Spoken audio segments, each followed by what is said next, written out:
नमस्कार. आज आपण करणार आहे इथं बेकरीमध्ये मिळतं तसं परफेक्ट मेजरमेंटनी रवा केक, जाळीदार मऊ लुसलुशीत केक करणार आहे इथं.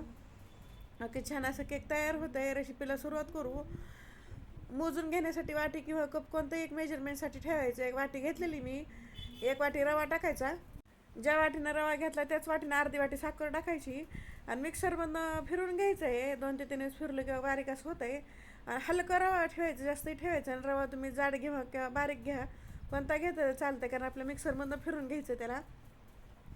एक असं मोठं भांडं घ्यायचं, त्यामध्ये अर्धी वाटी दही टाकणार आहे. हे आंबट दही नाही, ताजं दही घ्यायचं. आणि दह्याला पहिलं फेटून घ्यायचं. दह्यामध्ये गाठी असं ते फेटून घ्यायच्या.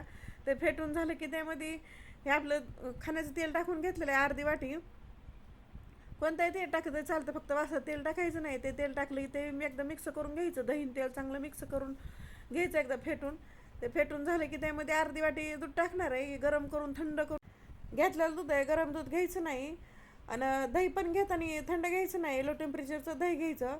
आणि सगळे चांगलं एकत्र मिक्स करून घ्यायचं पहिलं. त्यामध्ये छोटा चमचा विलायची पावडर टाकणार आहे. मी विलायची फ्लेवरचं करणार आहे. तुमच्याकडे व्हॅनिला इसेन्स असलं तर व्हॅनिला इसेन्स टाकून घ्यायचं.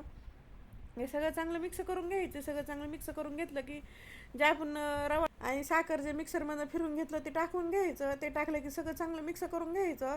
सगळं सारखं एकसारखं करायचं. आणि असं मिक्स करण्यासाठी मोठंच भांडं घ्यायचं, छोटं घ्यायचं नाही. मोठं भांडं घेतलं म्हणजे चांगलं मिक्स करता येते. अजून दूध लागलं थोडंसं वापरणार टाकून. पहिलं अर्धीच वाटी टाकलेलं आहे, कारण पहिलंच एकदम जास्त टाकलं तर पुन्हा जास्तच पातळ होतं आहे. त्यामुळे जास्त पातळ नाही करायचं, घट्टही नाही करायचं. आणि 3 चमचे दूध टाकलेलं आहे मी. पूर्ण एक पाऊण वाटी दूध लागलेलं आहे त्याला. हे चांगलं मिक्स करून घ्यायचं. असंच बेटर तयार करायचं. आता ह्याला झाकून ठेवायचं 10 ते 15 मिनटासाठी, कारण ह्यामध्ये रवा टाकलेला आहे. रवा चांगला फुलायला पाहिजे, त्यामुळे 10 ते 15 मिनटासाठी ठेवायचं. 10 ते 15 मिनटानं चांगला रवा फुललेला आहे. आता त्याला चांगलं एकदा मिक्स करून घ्यायचं. आणि जास्त जर घट वाटत असलं तर थोडंसं दूध टाकून मिक्स करून घ्यायचं. म्हणजे बरोबर आहे. आता त्यामध्ये आता एक इनो टाकणार आहे मी. लिंबू फ्लेवरचं इनो घेतलं, तुम्ही इनोच्या ऐवजी सोडा वापरलं तरी चालतं आहे. ते टाकून घेतलं त्या चमच्याभर दूध टाकायचं आणि चांगलं फेटून घ्यायचं. लगेच इनो टाकलं की जास्त वेळ ठेवायचं नाही आहे. हलक्या हाताने पटकन मिक्स करून घ्यायचं, कारण इनो टाकलं की लय वेळ ठेवायचं नसतं बाहेर. ते पहिलं स्टीम तयार करून ठेवायचं, त्याला तेल ग्रीस करून ठेवायचं. आणि त्यावरती बटर पेपर पण टाकून ठेवायचं. बटर पेपरला तेल लावून घ्यायचं. बटर पेपर जर नसेल तर थोडंसं कॉर्नफ्लॉवर टाकून घ्यायचं, म्हणजे खाली चिटकत नाही केक. आणि त्यामध्ये बेटर टाकलं की लगेच टॅप करून घ्यायचं. 2 ते 3 वेळा चांगलं टॅप करायचं, म्हणजे त्यामध्ये हवा जर असेल तर निघून जाते. आणि त्यावरती ड्रायफ्रूट टाकणार आहे. बदाम घेतलेली, बदामचे कतरण टाकून घेणार आहे. तुम्ही टुटी फ्रुटी किंवा आपल्या आवडीप्रमाणे काही टाकलं तर चालतं, काही नाही टाकलं तरी चालतं, असं पण छान होतं आहे.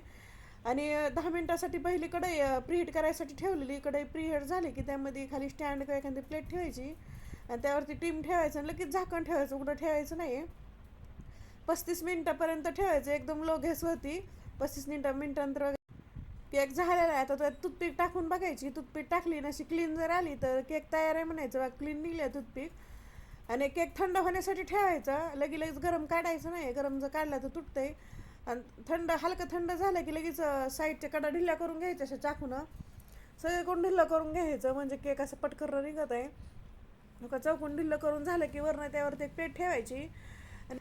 केकचा टीम असं पलटी करून घ्यायचा. आणि असं पलटी करून घेतलं की हलक्या हाताने टॅप करायचं. असं हलक्या हाताने टॅप केलं की लगेच आपला केक निघत आहे. छान असं ग्रीस करून घेतलं की केक अजिबात चिटकत नाही, की छान असं केक निघलेला आहे. आता बटर पेपर लगेच काढून घ्यायचा. सगळं आता बटर पेपर काढून घेतलेला आहे. आणि खूप छान असं केक झालेला आहे. किती कलर पण खूप छान आलेला आहे बघा, 2 साईडून पण किती मऊ लुसलुशीत झालेला आहे. आणि एकदम असं पंची झालेला केक बेकरीमध्ये मिळतं तसा.